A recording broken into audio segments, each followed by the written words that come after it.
भारत माता की जय, भारत माता की जय, भारत माता की जय।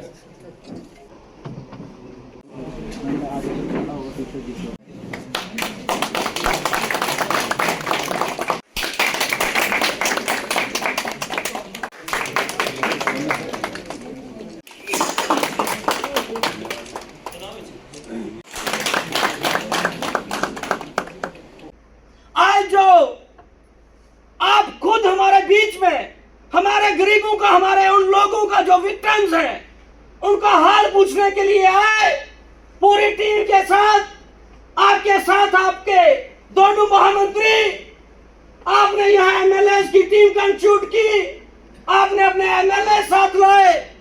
ये सारा जितना भी टर्माइल में नुकसान हुआ, जितना भी इतने बड़े क्लाउड बर्स्ट में नुकसान हुआ है, आप हमारे साथ छाना बिछाना है, मैं आपका धन्यवाद करता हूं। और रामबन हमारा शहरी बागना की मैं बात करूं तो माननीय अध्यक्ष जी, इस इतने बड़े क्लाउड बर्स्ट में हमारे 3 लोगों की जानें ली गई। अभी तक रामबन में चीफ मिनिस्टर रिलीफ फंड से कोई एक पैसा नहीं मिला। हम लोग देखभाल कर सकते हैं, जो मदद जम्मू से कर सकते हैं, बाकी जगह से लाने पर यहाँ के आप लोगों का सबसे ज़्यादा योगदान रहेगा। एक एक व्यक्ति के साथ मिलकर उसकी समस्या को पूछना। एक बार फिर से मैं जो रामबन के अंदर एक बहुत बड़ी त्रासदी हुई, बहुत बड़ा नुकसान हुआ, अफसोस है, लेकिन पार्टी की तरफ से अध्यक्ष जी बताएंगे आपको हम क्या करने जा रहे हैं। लेकिन मैं ये जरूर पूछना चाहूँगा कि हमारे माननीय जो चीफ मिनिस्टर है अमर अब्दुल्ला साहब यहाँ पर 3 बार आए। 3 बार आने के बाद उन्होंने सिर्फ फोटो सेशन किया, कहीं उन्होंने कुछ नहीं दिया, कोई पैकेज नहीं दिया। क्यों ये बहुत बड़ा हादसा हुआ, कई लोगों की यहाँ जान भी गई। और ऐसे आपदा के समय में हम सब भारतीय जनता पार्टी का हर कार्यकर्ता उन सब लोगों के साथ हैं जिनका जान और माल का नुकसान हुआ। मैं देख रहा था कि लगातार से यहाँ पर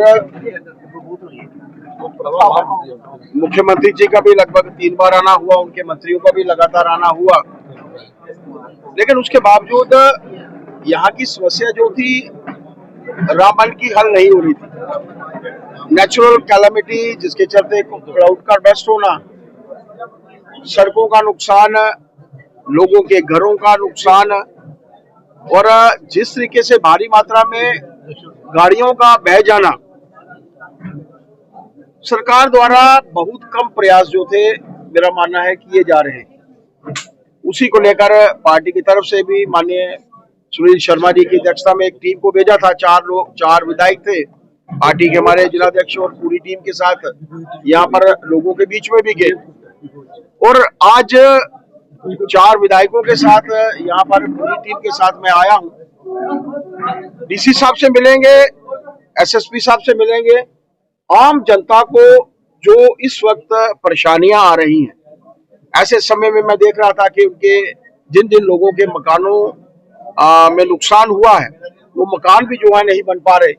एसडीआरएफ के माध्यम से डिप्टी कमिश्नर के पास फंड्स होते हैं, चीफ मिनिस्टर साहब के पास फंड्स होते हैं, क्यों वो फंड्स जो है यहाँ पर अवेलेबिलिटी नहीं है और क्यों वो ज्यादा फंड्स नहीं लगे। माननीय member parliament doctor Jitendra Singh ji से भी मैंने बात की है। सैटरडे संडे को उनका जो है वो यहाँ पर दौरा है, वहां पर भी जम्मू में भी मैंने शॉपकीपर एसोसिएशन हमारे वेयर हाउस के अध्यक्ष हैं, उनसे भी मैंने बात की है कि ताकि एडिबल आइटम्स यहाँ पर ट्रकों के माध्यम से लोगों तक पहुंच सके, इसके लिए प्रयास हम लोग कर रहे हैं। मैं चाहता हूं आम लोगों को मैं मिलूं, आम जनता को मिलूं, एडमिनिस्ट्रेशन को भी मिलूं, ताकि जो आम जनता की तकलीफें हैं हमारे ध्यान में भी आए, पार्टी के ध्यान में भी आए। और यहाँ तक प्रश्न सरकार का है, ऐसे समय में सरकार को ही आगे आना चाहिए ताकि लोगों को किसी दिक्कत का जो है वो सामना नहीं करना पड़े। नुकसान लोगों का हुआ है, इसमें कोई दो राय नहीं। उसकी भरपाई के लिए हम लोग जो है वो भरसक प्रयास करेंगे और उसकी भरपाई जो है वो होनी चाहिए। बिल्कुल जा रहे हैं।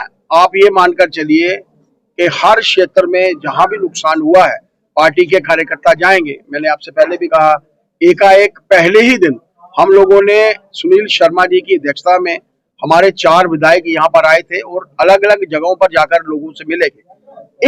एक आप लोगों के सामने ही है कि पहलगाम का वाक़या, और उसके बाद आज मैं पूरी टीम के साथ आया हूँ, जो कल मैंने आप लोगों को कहा है शनिवार इतवार को, सैटरडे संडे को डॉक्टर साहब भी यहाँ पर आ रहे हैं। आप ये मानिए कि पार्टी भी चिंतित है और हमारे जो यहाँ के नेतागण है वो भी चिंतित है। लोगों की समस्याओं को सुना भी जाएगा, उसका हल भी होगा, पार्टी की तरफ से उसका हल होगा। मैं तो ये कहना चाहता हूँ, आप लोगों को भी पूछना चाहिए कि 3 बार हमारे मुख्यमंत्री, माननीय मुख्यमंत्री जी यहाँ पर आए तो क्या क्या उन्होंने लोगों के लिए किया। सड़कों का निर्माण वो तो हमारी प्राथमिकता है, जहां सड़कें टूटी हैं वहां पर तो चलनी चाहिए, क्योंकि पहलगाम का वाकया एकाएक हुआ। माननीय होम मिनिस्टर साहब से भी हम लोग मिले, हम लोगों ने भी सबसे पहले यही कहा था कि ये सड़क का निर्माण जल्द से जल्द हो ताकि लोगों की आवाजाही हो। मैं भी वहां पर, आप सोच सकते हैं कि जहाजों की संख्या कम होती है, कहां से लोग कश्मीर से यहाँ पर आएंगे, जम्मू आएंगे तो उनको जहाज अवेलेबल होगा। वहां सड़कों का निर्माण हो, इसके लिए तो सरकार की अवेलेबिलिटी है, लेकिन आम जनता की जो तकलीफें हुई है, जैसे आपने बताया धर्मकुंड में जो मकान गिरे हैं उनकी भरपाई करना भी सरकार का काम है। उसकी तरफ जो है उनको चिंता करनी चाहिए। भारतीय जनता पार्टी चिंतित है, हम लोग इसीलिए आज यहाँ पर आए। साहब ऐसा है कि कुछ आज डिप्टी कमिश्नर साहब को मैं कुछ 2-1 जगहों पर हम लोग जाएंगे, जहाँ पर अभी जैसे भाई साहब ने कहा हम लोग पहुंचे नहीं है, हम लोग कोशिश करेंगे उन जगह पर पहुंचने की। हम लोग तो काफी सुबह जल्दी 6-6:30 बजे जम्मू से निकले थे ताकि हम लोग 9 बजे तक पहुंच पाते, लेकिन रास्ते में बहुत ज्यादा जाम था जिसके चलते हम लोग लेट हुए। लेकिन जितनी जगहों पर भी हम लोग जा पाएंगे वहां जाएंगे, डीसी साहब से बात करेंगे